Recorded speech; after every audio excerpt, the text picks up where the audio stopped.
صحیح بخاری کی حدیث نمبر 980۔ ہم اپنی لڑکیوں کو عیدگاہ جانے سے منع کرتے تھے۔ پھر ایک خاتون باہر سے آئی اور قصر بنو حلف میں انہوں نے قیام کیا۔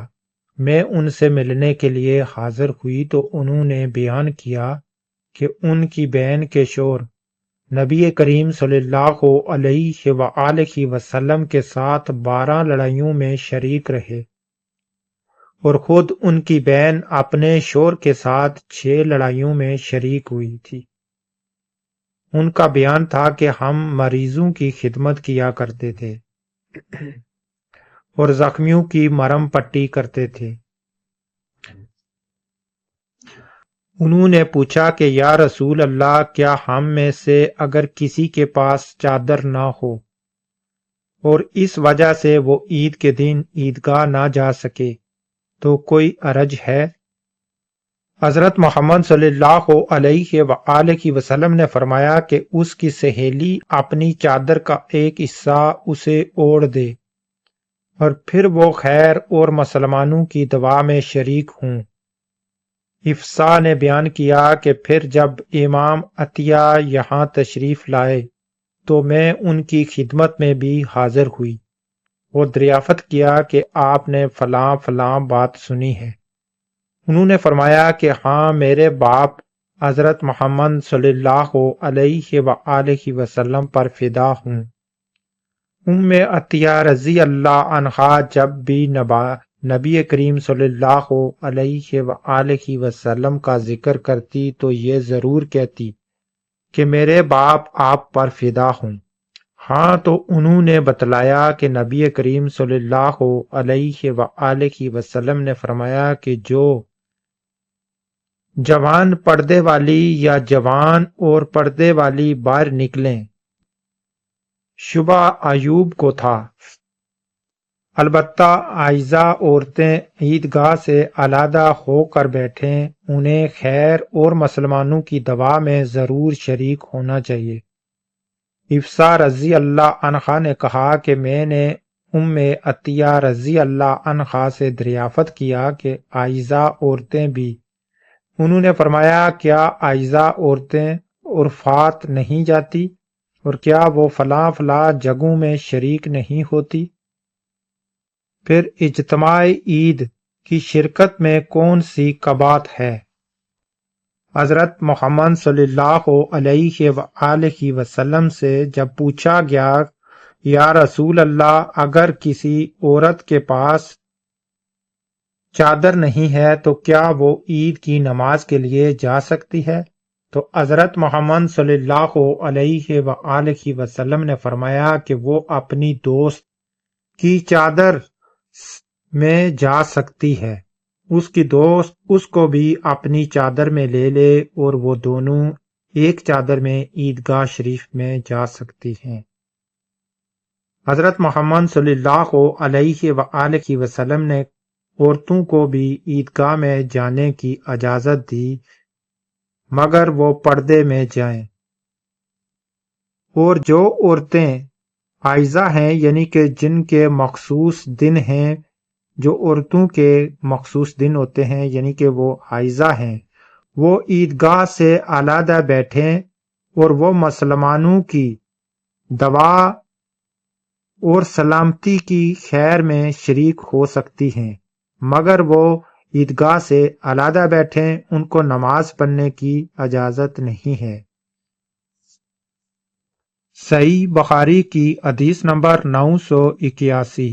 ہمیں حکم تھا کہ عائزہ عورتیں اور دوشیزاؤں اور پردے والیوں کو عیدگاہ لے جائیں۔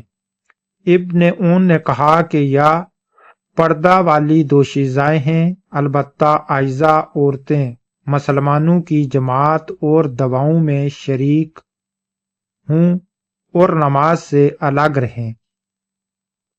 حدیث نمبر 981 میں بھی فرمایا گیا ہے کہ پردے والی عورتیں عیدگاہ شریف میں جا سکتی ہیں عید کی نماز کے لیے، البتہ جو عورتیں حائضہ ہیں وہ عیدگاہ سے الگ بیٹھیں اور وہ نماز نہیں ادا کر سکتی، البتہ وہ دعا میں شریک ہو سکتی ہیں۔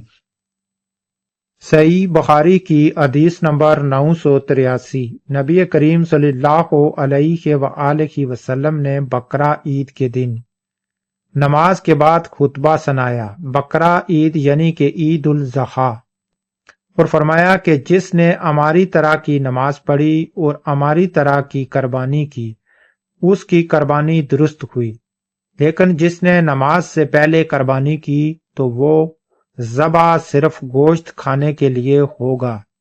اس پر ابو باریدہ بن نیاز نے عرض کیا کہ یا رسول اللہ، قسم اللہ کی، میں نے تو نماز کے لیے آنے سے پہلے قربانی کر لی۔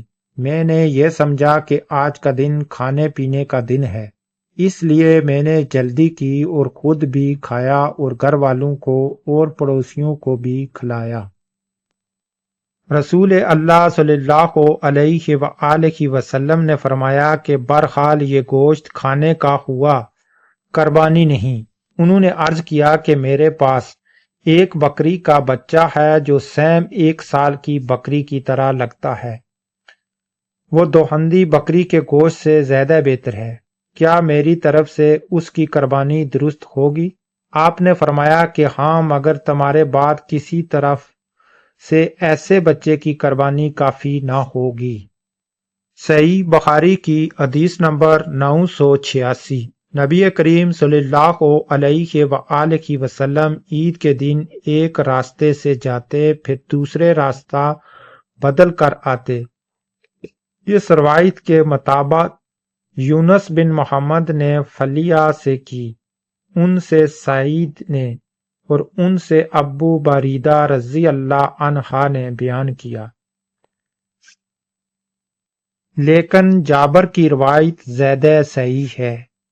اس حدیث میں فرمایا گیا ہے کہ ہمارے پیارے نبی حضرت محمد صلی اللہ علیہ وآلہ وسلم جس راستے سے عیدگاہ شریف میں جاتے تھے نماز عید کے لیے، واپس اس راستے سے نہیں آتے تھے، بلکہ راستہ چینج کر کے دوسرے راستے سے گھر واپس آتے تھے۔ صحیح بخاری کی حدیث نمبر 987۔ ابو بکر رضی اللہ عنہ ان کے یہاں منا کے دنوں میں تشریف لائے۔ اس وقت گھر میں 2 لڑکیاں دف بجا رہی تھی اور باس کی لڑائی کی نظمیں گا رہی تھی۔ نبی کریم صلی اللہ علیہ وآلہ وسلم چہرے مبارک پر کپڑا ڈالے ہوئے تشریف فرما تھے، یعنی کہ وہ چہرے مبارک پر کپڑا ڈال کے آرام کر رہے تھے۔ ابو بکر رضی اللہ عنہ نے ان دونوں کو ڈانٹا۔ اس پر حضرت محمد صلی اللہ علیہ وآلہ وسلم نے چہرہ مبارک سے کپڑا ہٹا کر فرمایا کہ ابو بکر جانے بھی دو، یہ عید کے دن ہیں، اور وہ بھی منا میں۔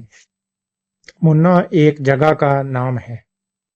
اس حدیث میں یہ فرمایا گیا ہے کہ عید کے دن حضرت ابو بکر رضی اللہ عنہ منا میں حضرت محمد صلی اللہ علیہ وآلہ وسلم کے گھر میں تشریف لائے۔ تو جب گھر میں داخل ہوئے تو 2 لڑکیاں دف بجا رہی ہیں اور لڑائی کی نظمیں گا رہی ہیں۔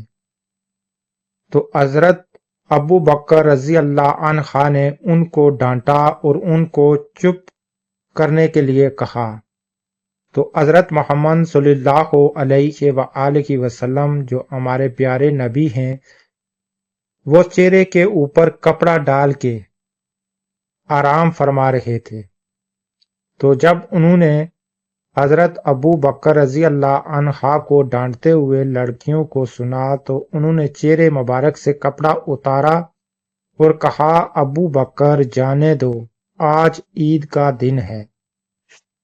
یعنی کہ اس سے ثابت ہوا کہ عید کے دنوں میں تمام مسلمانوں کو خوشی بنانی چاہیے، عید کے، کیونکہ اس دن ہمارے پیارے نبی حضرت محمد صلی اللہ علیہ وآلہ وسلم نے خوشی بنائی اور خوشی بنانے کے لیے کہا، اور اداسی اور پریشانی کو ناپسند کیا اس دن میں، یعنی کہ عید کے دن میں۔